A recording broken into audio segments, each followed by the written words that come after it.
Alors aujourd'hui, on s'attaque à la dernière session concernant la modélisation et l'animation de l'avion. Je l'espère, parce que en vrai, mine de rien, c'est quand même assez chaud de faire un truc clean. Alors que après, je pense que l'intégration sera plus rapide. Le fait d'intégrer ce qu'on a déjà fait sur un plan réel, ça va être, j'ai l'impression, plus simple. Aujourd'hui, ce qu'on veut, c'est continuer à faire tout ce qui est des pliures de l'avion en papier, mais cette fois-ci, il ne faut pas que les pliures se fassent mal, dans le sens où il ne faut pas que les plans s'imbriquent les uns dans les autres et dépassent. En fait, le problème en 3D, c'est qu'il n'y a pas vraiment de collision entre les choses, il n'y a pas de physique, et du coup, si j'ai envie de faire une belle animation, et qu'on ait l'impression que ce soit réaliste, il ne faut pas que les plans tout simplement s'intersectent et créer des choses bizarres. Pour ça, je crois qu'il y a les Shape Keys, toujours avec ce fameux tutoriel qui date d'il y a 7 ans. Je n'ai pas trouvé un autre tutoriel mieux. Franchement, c'est pas mal ce qu'on a déjà, mais le problème, c'est que c'est pas réaliste. Donc là, on voit très bien que ça se déforme, mais pas bien. Je vais essayer une technique pour éviter que les plans s'intersectent, c'est d'activer la collision. Je ne sais pas si la collision va faire à ce que mes animations ne vont plus marcher, mais je pense que ça peut être une technique pour qu'il n'y ait plus ce problème d'intersection de plans. Bon, alors clairement maintenant il y a les lois de la physique qui arrivent et du coup il tombe. Aïe aïe aïe. Je veux pas qu'il tombe. Petit update, effectivement, il y a un champ qui s'appelle gravité. On peut mettre la gravité à 0. Mais à ce moment-là, j'ai un autre problème. C'est que ça ne suit plus. Que l'armature ne fait plus son boulot. C'est le moment où on met un effet clothing. Si ça nous rajoute plus de problèmes que ça nous en enlève, peut-être que c'est pas la bonne solution. Ok, alors j'avais un autre problème. C'était que quand j'allais dans Edit Mode, j'avais toujours le papier déplié, mais j'avais pas le papier plié. Je pouvais pas en fait modifier le papier plié. En fait, ici là, il y a une petite option qui permet d'afficher bien les modifications. Donc là, normalement, si je fais un nouveau Shape Key et que je bouge les choses, eh bien, ça devrait retenir. Ok, c'est bon, je commence à comprendre le truc. Là, par exemple, j'ai mis le truc en pointe, vraiment pas beau du tout. Mais c'est attaché à cette shape key là. Ici, il suffit que je diminue ça et ça va en fait, c'est un peu comme un calque. Ça va revenir sur la shape key précédente, donc basis. Et voilà, du coup, ça va se remettre là bien comme ça. Il suffit que je fasse une nouvelle shape key avec les bonnes modifications qui vont bien. Ok, trop content, trop content. J'ai réussi là, par exemple, la première pliure. Grosso modo, voici un petit avant-après. Donc là, ça c'est la pliure qui est pas très bien faite, la pliure de base. Et ensuite, moi, avec la shape key, là j'ai rajouté une key ici. Et hop, je l'ai bien plié. Voilà. Voilà la différence.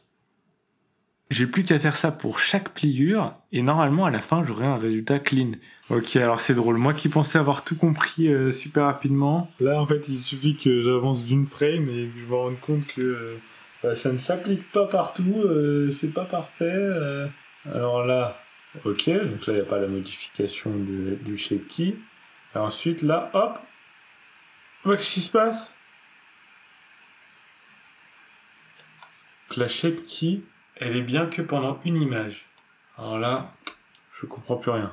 Aujourd'hui, voilà ce que j'apprends. C'est que il y a des numéros ici là. Sur les vertex, il y a des numéros. Et si les numéros changent, si l'ordre des numéros change parce que tu as changé le mesh, eh bien ça peut donner des trucs de zinzin comme ça. So how do we fake? Et je pense que c'est exactement ce qui m'arrive. C'est exactement ce qui m'arrive ici. C'est ça en fait, c'est le problème, c'est la numérotation des trucs parce que j'ai modifié le plan. Et là, ce qu'il nous raconte, c'est qu'il faut installer un script. Donc, on va essayer ça, hein. Installer un plugin. Donc là, par exemple, on peut clairement voir les numéros de toutes les vertex. Ouais, donc j'ai beau changer l'ordre des vertex, etc., faire un peu utiliser des scripts sur internet et tout, mais non. Ça ne change pas au problème. À chaque fois que j'ajoute une shape key que je bouge, de vertex, eh bien, ça me crée ce genre de problème. Encore une fois, je croyais que les épisodes allaient s'arrêter ce soir. Enfin, je croyais que l'animation, en tout cas, et le modeling allait s'arrêter ce soir, mais en fait, les shape keys, juste le fait que on a mis un plan. Ensuite, on a découpé ce plan. Et rien que le fait de découper ce plan, ça a changé l'ordre des vertex. Alors, est-ce que j'ai compris? Les shape keys, en fait, c'est juste des vecteurs qui décrivent le déplacement des vertex. Sauf que, apparemment, les vecteurs se basent sur un ordre de base chelou. Et grosso modo, nous, quand on a modifié notre plan, l'ordre des vertex a changé. La modification de ces fameux vertex par les vecteurs, donc par la shape key, elle va se faire en fonction de la position que Blender a déterminée, pas en fonction de la position même du vertex. Enfin bref, du coup, c'est compliqué. En plus, il est 20h19 là. Je dois monter la vidéo, mais j'ai pas beaucoup avancé. Vas-y, ce qu'on va faire, c'est que je me donne jusqu'à 21h. Et à 21h, si jamais rien n'a changé, à ce moment-là, c'est pas grave, je monte la vidéo et on verra dans le prochain épisode. Voilà, je vais me laisser quand même 40 minutes pour réfléchir à une solution. Allez, c'est parti. Ok, il est 22h43. J'ai tout refait depuis le début en fait, et là je suis en train de faire étape par étape. Pour l'instant, ça a l'air de bien marcher. Genre là, par exemple, tac, ça se ferme bien, ça se ferme bien. Ok. D'autre part, j'ai ma shape key ici, là. Donc si je l'augmente entre 0 et 100%, on peut voir la différence. Et si je vais à 100% et que je retourne au début, j'ai pas de problème bizarre. Donc on va continuer et on va voir ce que ça donne. Puis en plus ça me fait réviser parce que je refais tout depuis le début, quoi. Ok, bon alors j'ai réussi à revenir à ce moment-là. Tchouk, et ici j'ai bien animé les shape keys pour que à la fin ça se plie bien, quoi. Et là on voit bien d'ailleurs l'animation ici des shape keys. Tac. Et voilà.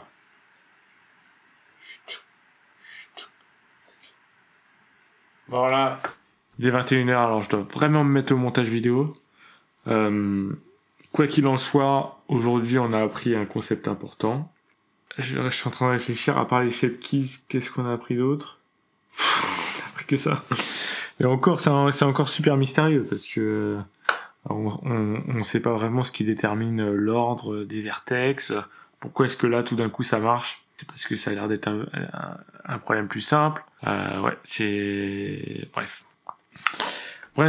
je pense que de tous les cas, il faut aller vers la simplicité, faire les choses pliure par pliure, et voilà, pas forcément découper tout au début, découper au fur et à mesure l'avion, ajouter au fur et à mesure les armatures, faire au fur et à mesure l'animation, et au final, pour l'instant, ça a l'air de marcher. Bref, de toute façon, on se retrouve dans un prochain épisode, et surtout, n'oublie pas de t'abonner et de mettre un j'aime. C'était Joseph, sur ma chaîne J'inspire et aide les futurs réalisateurs. Fais ton film!